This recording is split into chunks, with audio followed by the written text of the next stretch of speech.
Warm sunlight once poured through the high glass windows of the old institute, but now only the pallid glow of fluorescent bulbs illuminated its sterile corridors. The complex had been many things before. It started as a state-of-the-art medical research facility, then shuttered when funding ran out, reopened briefly for vaccine development, and finally became a safe refuge for those uninfected by the Dreamscourge. Most of what remained outside its walls was a tapestry of abandoned suburbs and deserted highways, haunted by the only plague that mattered now, a virus that slithered into dreams and corrupted consciousness itself. Despite its foreboding silence, the Institute felt safer than nearly anywhere else. The partial electricity supply was still functional, fueled by a dying grid that flickered in and out. From the top floor, Lice peered through grimy windows, trying to detect movement in the streets below. She could barely recognize the city she once knew: crumbling facades, shattered windows, entire apartment blocks slumped in on themselves. She'd seen the first wave of the Dreamscourge tear through people's sleep cycles, twisting their nightmares into waking horror. She'd watched the elderly succumb first, then the children, until entire families fell to the infection. When the lines between reality and dream blurred, civilization's final illusions of safety vanished. She pressed a hand against the cool glass as her mind wandered to the earlier days when she and her research partner Camila had come to the Institute. They'd been among the first to sound the alarm about the Dreamscourge, urging the government to dedicate resources to an antiviral or some kind of neurological barrier. But the virus defied categorization, operating more on a psychological plane. It spread by the slightest moment of contact, a shared doorknob, a handshake, even a conversation if the comfort level lowered mental defenses. The infected often appeared dazed, falling into quick bouts of half-sleep, haunted by visions that were at first personal nightmares, then universal illusions that overlapped onto the real world like a second skin. And once it took hold, every dream drew the victim deeper into madness, until nightmares pierced every waking moment. Descending the stairwell, Lice could hear Camilla's low voice drifting through the corridor. She tried to pick out his words. He was hardly alone. Others had sought refuge here too. At least half a dozen survivors, all claiming to have momentarily escaped infection. But the virus might be incubating inside them. No one could be completely certain until it was too late. Laisa clutched the railing as she went down. The lights flickered overhead, reminding her of how precarious their situation was. Maintenance checks had become weekly chores for the group, each person assigned a haphazard rotation to keep the building running. When she reached the bottom, Camillo and Miriam, a nurse from the defunct pediatric wing, were discussing the night's supply run. "We have to do it tonight," Miriam said, her voice tight with worry. "We've been pushing it off too long, and I'm almost out of sedatives. You know that's what keeps us from drifting into the dream zone for at least a few hours." Camillo scratched at a patch of stubble on his chin. Thin lines of exhaustion marked his face. "I understand, but we lost 2 last time." "Because they got careless," Miriam snapped. "They didn't know how to separate the illusions from reality. But we can't keep waiting. If we run out of medication..." Lise nodded her agreement, stepping forward. They all needed a reason to gather courage every day, and for her, that meant forging a solution. She had taken to writing down every distortion she felt, every flicker at the edge of her consciousness that might indicate a shift into dream territory. "I'll go," she offered. "Camillo, you stay. We're the only 2 with enough knowledge to keep searching for a cure. One of us has to be here." Camillo opened his mouth to protest, but seemed to swallow his words. He glanced from Lise to Miriam, then to their ragged group gathered in the wide corridor beyond. Fresh bruises, hollow eyes, and trembling hands told the story of how close each of them skated to succumbing. In times past, one could hide such signs behind a veneer of coffee and forced smiles. Now, those illusions had vanished. The Dreamscourge laid everyone bare. "All right," Camillo finally said, "but only if you take someone else with you. Daniel, maybe. He's in decent shape, and I think he's stable." Lice's gaze landed on Daniel, his shaved head and broad shoulders belying the cautious trembling in his eyes. He nodded, as if grateful to be entrusted with something purposeful. "We'll leave as soon as it's dark," Lice said. Night fell quickly, its arrival ushering in a hush over the institute. The group had long recognized that traveling during daylight invited infected wanderers, whose nightmares flared wildly under the bright sun. At night, illusions could be more localized, and if you caught a glimpse of something terrifying, there was a chance it was just the darkness playing tricks. It felt strangely safer. Daniel Elise crept out through a side entrance, stepping into an alley littered with debris. A rusted shopping cart lay on its side, wheels tangled in a snarl of rotting fabric. Lisey's flashlight beams skittered over the bricks. She took measured breaths. The first few seconds outside were always the worst. You never knew what could be lurking in the corners, or whether your own eyes might betray you. She'd heard stories of infected illusions that manifested physically, nightmares shaping themselves from random scraps. She couldn't attest to the accuracy of those tales, but the Dreamscourge had already defied all understanding. They advanced carefully through the alley and onto the main road. Though the buildings were half sunk in darkness, Lise recognized the pharmacy sign in the distance. Its neon lettering flickered, half the letters dead. As they approached, she saw the front facade was partially collapsed. Weeks ago, it had been intact. "We should go around to the back. There might be a delivery entrance or basement storage," Daniel whispered. His breath fogged in the cold night air. Lise agreed, and they looped around piles of broken concrete. Their steps echoed, and every stray noise, the scrape of a can, the rumble of a passing breeze, made Lise clamp her teeth together until her jaw ached.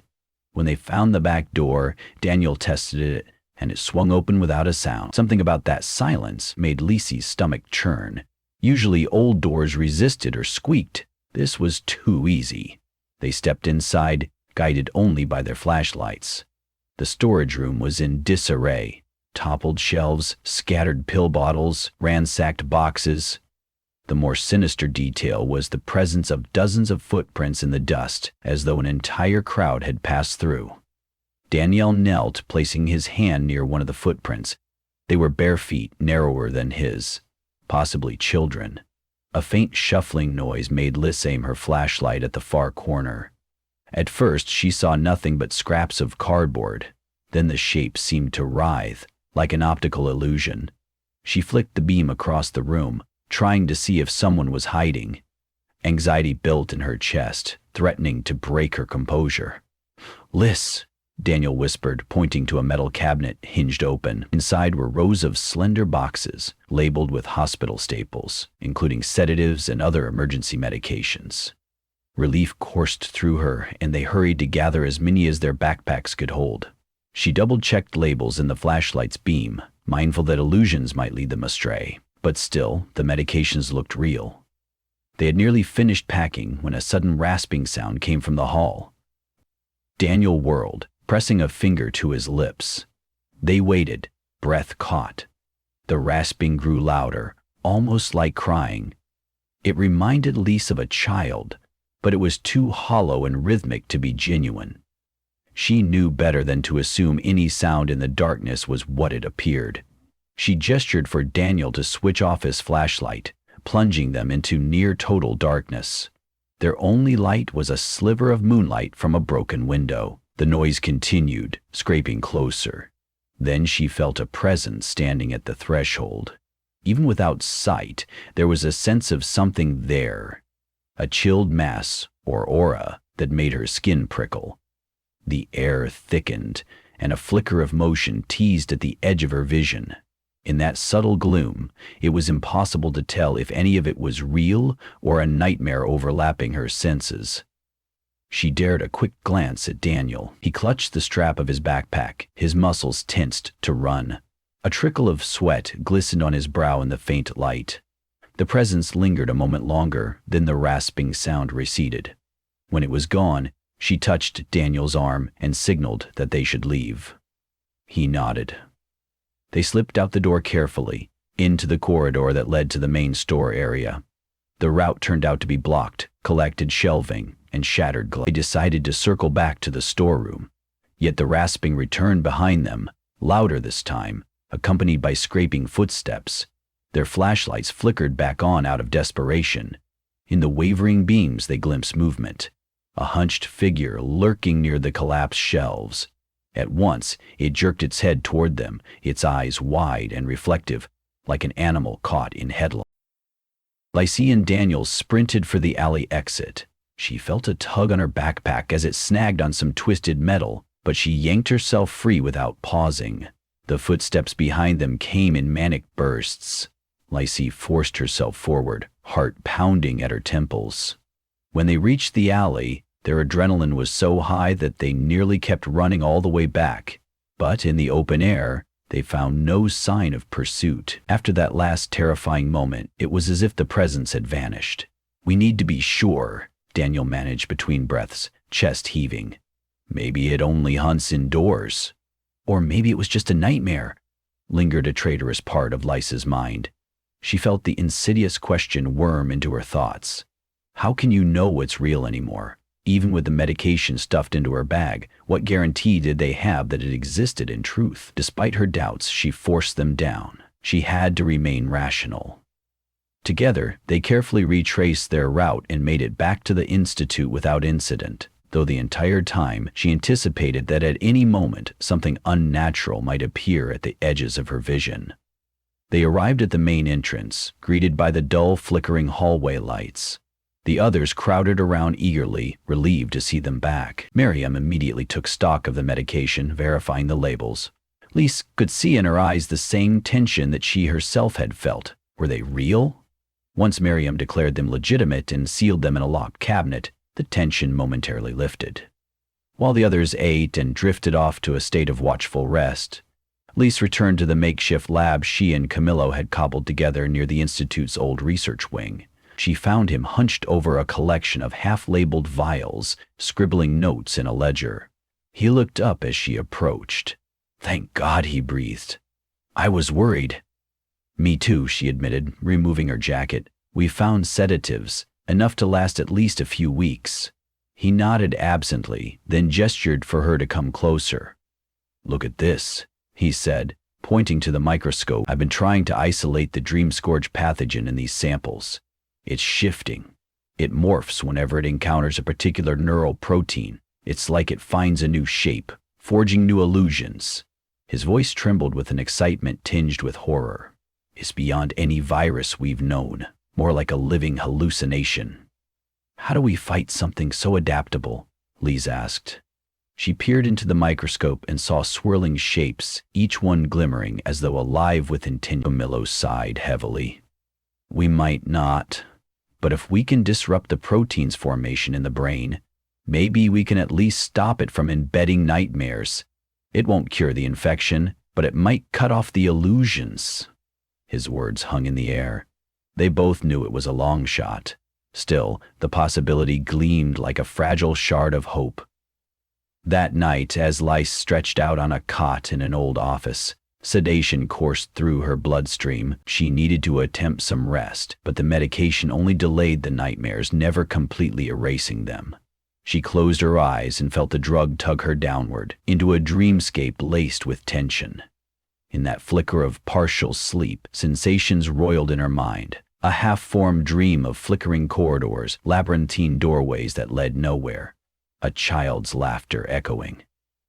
Gradually, the scene sharpened into an all-too-familiar hallway, identical to that in the pharmacy. She heard the rasping, then saw the figure again, hunched at the far end, creeping toward her.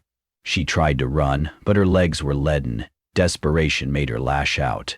She screamed, thrashing, and then jolted awake, drenched in cold sweat. Her heart hammered as she stared at the dark ceiling, uncertain how much time had passed. A single corridor light flickered outside her doorway, revealing Camillo hovering by the threshold. "Nightmare?" he asked softly. She nodded, swallowing the lump in her throat. "I saw it again. The thing from the pharmacy. This time it talked. It said my name." She forced out a mocking laugh, laced with apprehension. "But maybe that's just the sedation wearing off." Camillo's concern radiated in the set of his features. "The lines are thinning," he said, voicing the truth they all suspected. "We have to hurry." Over the next week, the group forged on. They took rotating shifts between scavenging runs and helping Camillo and Lise in their frantic research. Nightmares plagued them all, infecting even the once stalwart Daniel. He began hearing voices calling him in the corridors. Sometimes he vanished for hours, discovered later wandering in a daze. Others similarly experienced illusions in broad daylight. Windows turned into mirrors reflecting monstrous figures or fleeting silhouettes that beckoned them around corners. Miriam used the sedatives sparingly, trying to keep the group from mentally imploding. Each time she administered a dose, she repeated a gentle mantra. It's real. It's necessary. Hold on until it passes. But she too began to show signs of the virus. She complained of seeing shapes crawling along the institute walls. Tensions flared. Fights broke out over illusions, with some convinced morphological nightmares were scuttling through the vents. They formed a buddy system to watch each other's backs, ensuring no one disappeared into the labyrinth of their own mind for too long. Through it all, the faint hum of electricity persisted, like a lifeline reminding them there was still some semblance of civilization. Lys and Camillo worked feverishly. They spent hours analyzing brain scans and infected tissue, which they carefully procured from volunteers who agreed to have a small biopsy taken. Each new test revealed more horrifying complexity. The virus latched onto the region of the brain responsible for regulating dream cycles, saturating it with false signals, which then spilled over into perception. Camillo hypothesized that breaking the virus's grip required severing its hold on these neural pathways, a process akin to shutting down a bridge during a siege. One evening, as Lys was hunched over the microscope, she noticed an anomaly in the fluid sample. The swirling motes of virus parted, as though repelled by a single droplet of an experimental compound. She leaned in, adjusting the focus. It wasn't a cure, but a hint that certain chemical bonds interfered with the virus's shape. Her heart pounded. This might be the seed they needed to push back. She called Camillo over. Together they replicated the test, refining the solution using archived lab chemicals, but they lacked the final compound, an advanced neural inhibitor. Their current supply had been destroyed in a fire weeks ago, and none of the local pharmacies were likely to have it. But there was another site, the old pharmaceutical lab on the city's east edge, rumored to be half-bombed but still containing specialized equipment. The group met to discuss the risk. Everyone's nerves were frayed. Miriam trembled continuously, her voice warbling as she tried to speak.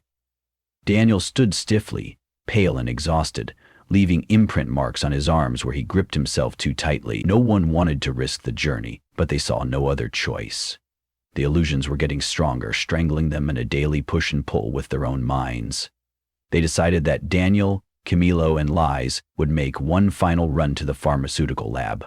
The rest, including Miriam, would maintain the institute, guard the medication, and keep watch for illusions creeping in. They left at dawn.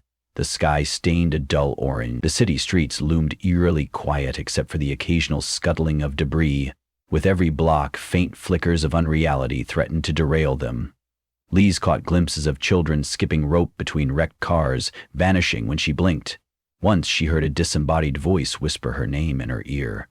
Cold as a breeze.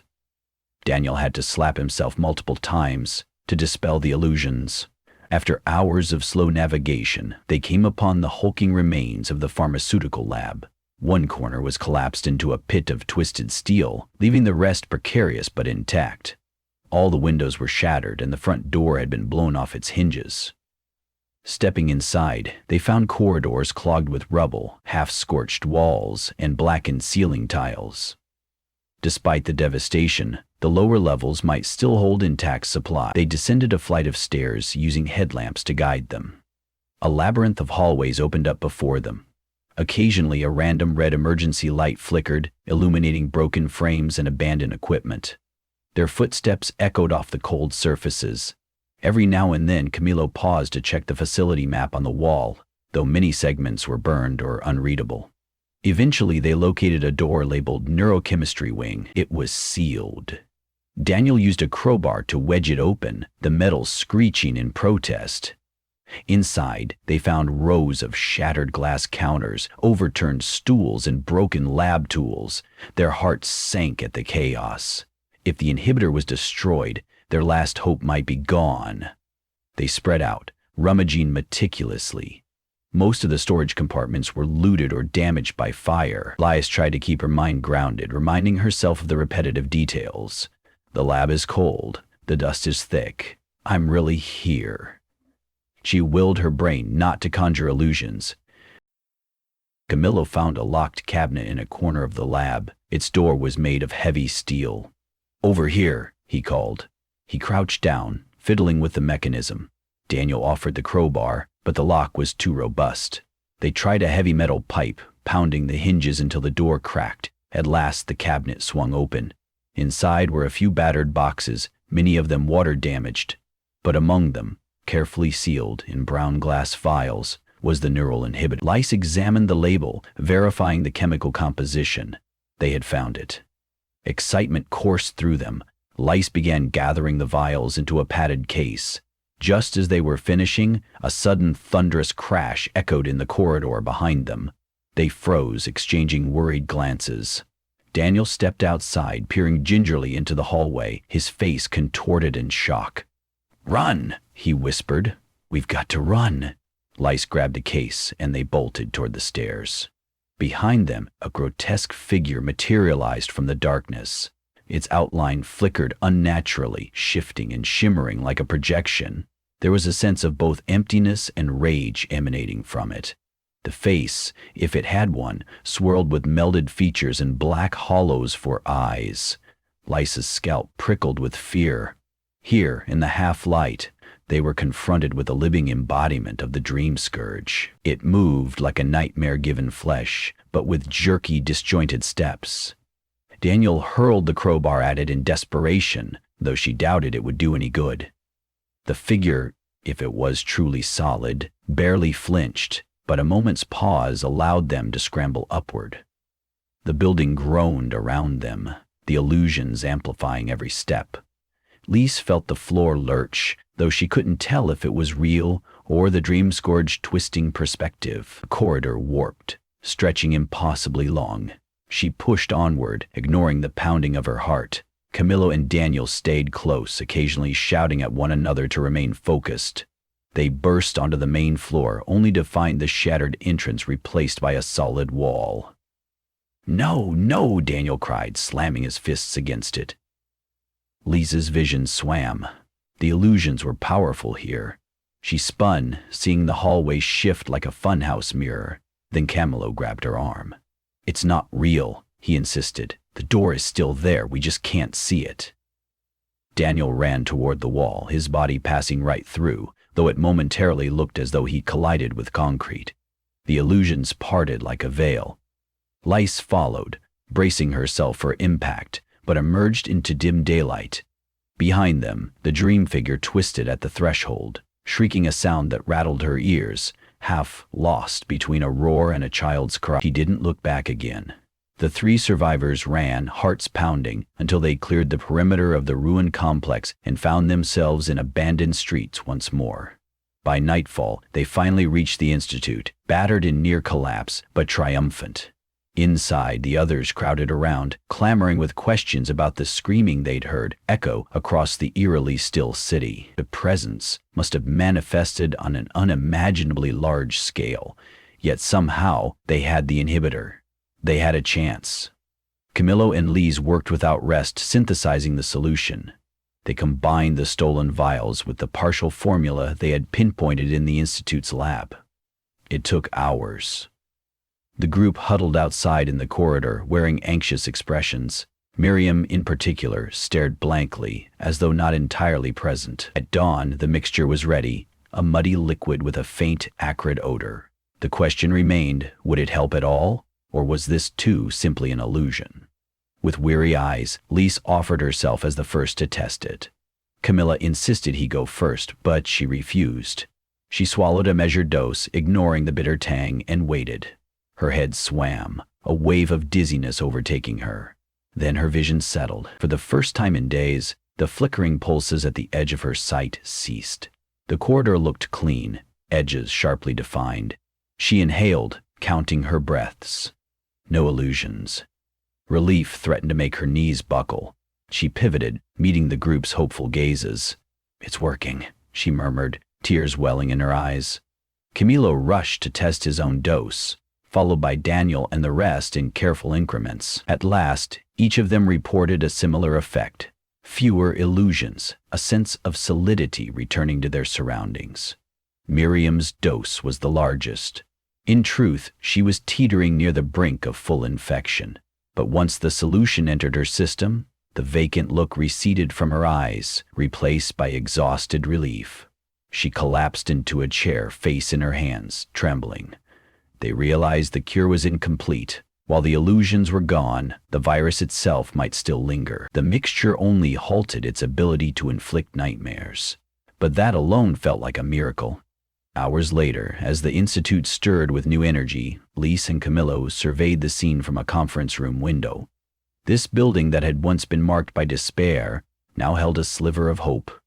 They couldn't rebuild the world overnight, but maybe they could protect each other from the Dreamscourge, contain its spread, and perhaps one day find a permanent cure. "I can see the sun through the clouds," Lisa noted softly, her breath forming a thin film on the glass. The sunrise glinted off distant rooftops, revealing the broken city. She took Camilo's hand. Even in its ruins, there was still light and shape that remained real. Their battle was far from finished, but for now, those nightmares no longer ruled their every moment. A small victory in a war fought within the fragile battleground of sleep. And as long as they could keep that victory alive, perhaps humankind would find a way to step out of the dream's grip, reclaiming reality one hopeful dawn at a time.